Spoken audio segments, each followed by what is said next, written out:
पूरी हिस्ट्री के दौरान कई लोगों ने अपने निशान छोड़े हैं किसी न किसी वजह से। नेशन के लीडर्स से लेकर मिलिट्री जर्नल्स और एक्सप्लोरर्स ने भी।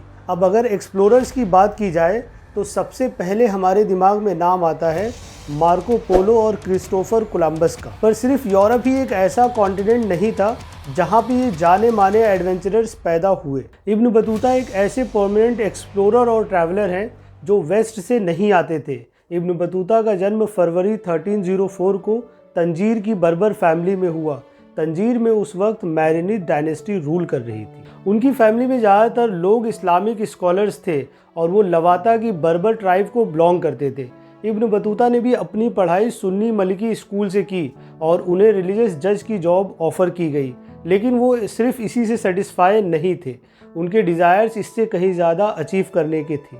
दोस्तों, आइए आज की इस वीडियो में हम जानते हैं कि कैसे इब्न बतूता की इस चाह ने उन्हें एक परमानेंट ट्रैवलर और एक्सप्लोरर बना दिया और आज भी उनके ट्रैवलॉग्स क्यों इतने फेमस है। चलिए शुरू करते हैं। इब्न बतूता सिर्फ 21 साल के थे जब उन्होंने ये डिसाइड किया कि वो अपनी टिपिकल मोरक्कन लाइफ को छोड़कर मक्का का सफ़र करना चाहते हैं। ये एक पिलग्रिमेज था जिसे कंप्लीट होने में लगभग 16 महीने लगते, लेकिन वो 24 साल तक मोरक्को नहीं लौटे। दोस्तों, इब्न बतूता लिखते हैं कि उन्होंने ये जर्नी बिल्कुल अकेले शुरू की थी। मैं बिल्कुल अकेला निकला हूँ, ना कोई कंपेनियन है मेरे साथ और ना ही कोई कारवां। ये मेरी लंबे समय से एक चाह थी, इसलिए मैंने अपने इस रेजोल्यूशन को पूरा करने के लिए अपने करीबी लोग, माँ बाप और घर को छोड़ दिया है। ठीक उसी तरह जिस तरह एक पंछी अपना घोंसला छोड़ देता है नए ठिकाना ढूंढने के लिए और खुले आसमान में उड़ने के लिए। मेरा अपने माँ बाप से अलग होना आसान नहीं था और उनके लिए भी बहुत मुश्किल रहा मुझे ज़्यादा देखकर। सबसे पहले उन्होंने बायलैंड ट्रैवल किया, नॉर्थ अफ्रीकन कोस्ट से लेकर ट्यूनिस तक। इब्न बतूता कुछ महीने ट्यूनिस में ही ठहरे अपने वयाज को कंटिन्यू करने से पहले। उसके बाद वो 1326 की स्प्रिंग में अलेक्जेंड्रिया के पोर्ट पहुंचते हैं, जहां उन्हें दो ऐसे आदमी मिलते हैं जिन्होंने उनके ट्रैवलर बनने के डिज़ायर्स को और आग दे दी। इनमें से एक थे शेख मुर्शिदी। दोस्तों, कहा जाता है कि शेख मुर्शिदी ने इब्न बतूता के एक ड्रीम को इंटरप्रेट करके उन्हें ये बताया कि इब्न बतूता पैदा ही हुए हैं ट्रैवलर बनने के लिए। दूसरे उन्हें मोटिवेट करने वाले थे शेख बुरहानुद्दीन, और ये माना जाता है कि शेख बुरहानुद्दीन ने इब्न बतूता की डेस्टिनी को प्रिडिक्ट किया और कहा कि इब्न बतूता एक दिन वर्ल्ड ट्रैवलर बनेंगे। दोस्तों, आगे आगे आप इस वीडियो में जानेंगे कि कैसे इब्न बतूता इंडिया भी आते हैं। अलेक्जेंड्रिया को एक्सप्लोर करने के बाद इब्न बतूता रवाना होते हैं कायरो के लिए। कायरो में वो 1 महीने रुके। उन्हें वहाँ वार्न किया गया कि अगर उन्हें मक्का पहुँचना है तो उन्हें सिर्फ़ और सिर्फ सीरिया के रास्ते ही जाना होगा। मक्का पहुँचने की उम्मीद में Ibn Battuta Nile valley travel करते हैं और पोर्ट ऑफ एदाफ पहुँचते हैं। यहाँ ऐसा लगता है कि वो गलत वक्त पर गलत जगह आ गए हैं। एक लोकल रिवोल्ट हो जाता है और उन्हें फोर्स किया जाता है कि वो वापस कायरो लौट जाए। इसके बाद इब्न बतूता दमस्कस पहुँचते हैं, हेब्रोन, जेरूसलम और बैतलहम होते हुए।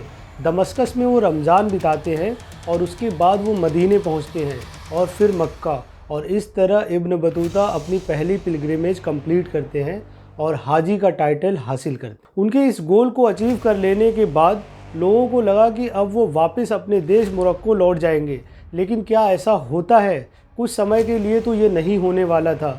साल 1326 के आखिर में मोरक्को लौटने के बजाय इब्न बतूता एक कारवां ज्वाइन कर लेते हैं अपने साथी पिलग्रिम्स का, और वो एक दूसरी ट्रिप पर निकल जाते हैं। सबसे पहले वो नजफ़ पास करते हैं और अली के म्यूज़ियम यानी मकबरे को विज़िट करते हैं। इसके बाद वो कारवां से अलग होने का फ़ैसला करते हैं। यहाँ से वो एक वयाज पे निकल जाते हैं वासित के लिए।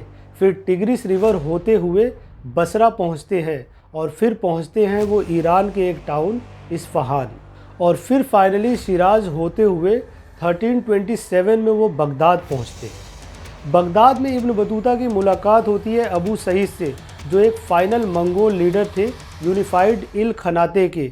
अबू सईद नॉर्थ की तरफ जा रहे थे और इब्न बतूता डिसाइड करते हैं उनको अकम्पनी करने की उनके वयाज में।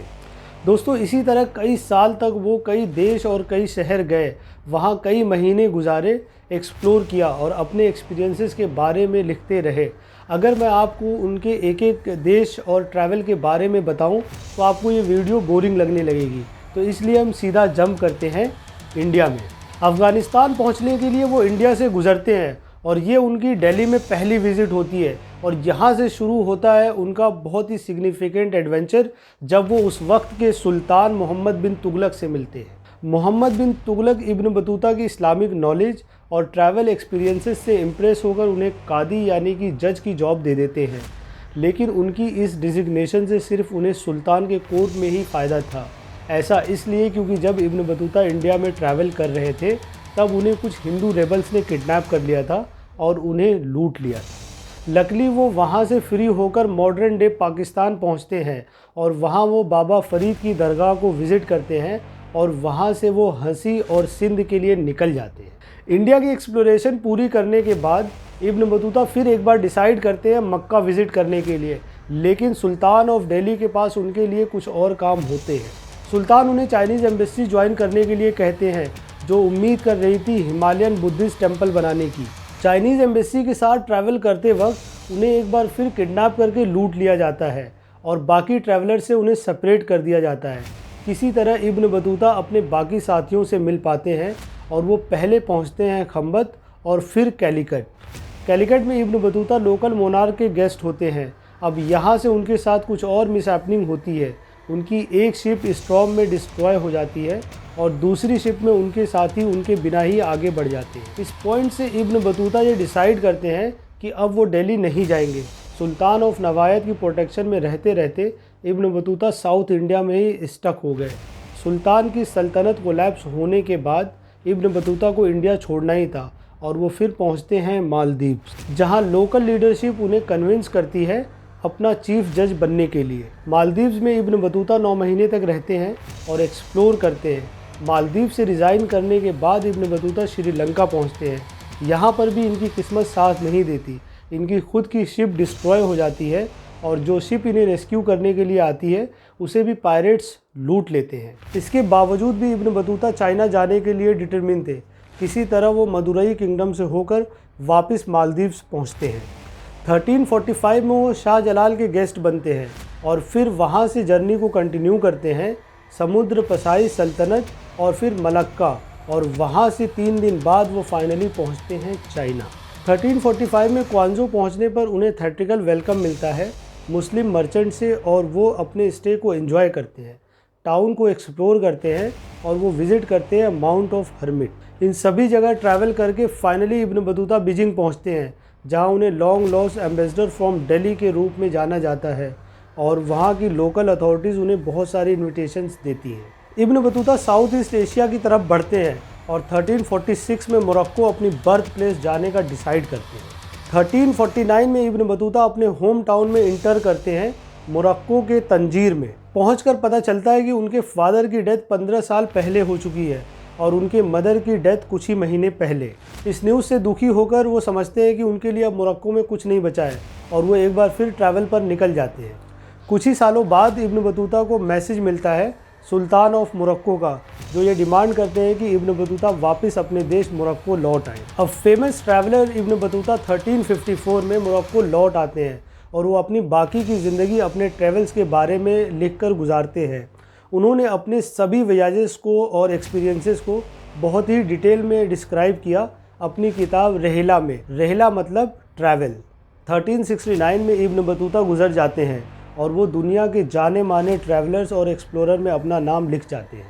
दोस्तों, आपको ये वीडियो कैसी लगी कमेंट में ज़रूर बताएं और अगर आपको वीडियो अच्छी लगी तो लाइक और शेयर ज़रूर करें। मिलते हैं अगली वीडियो में।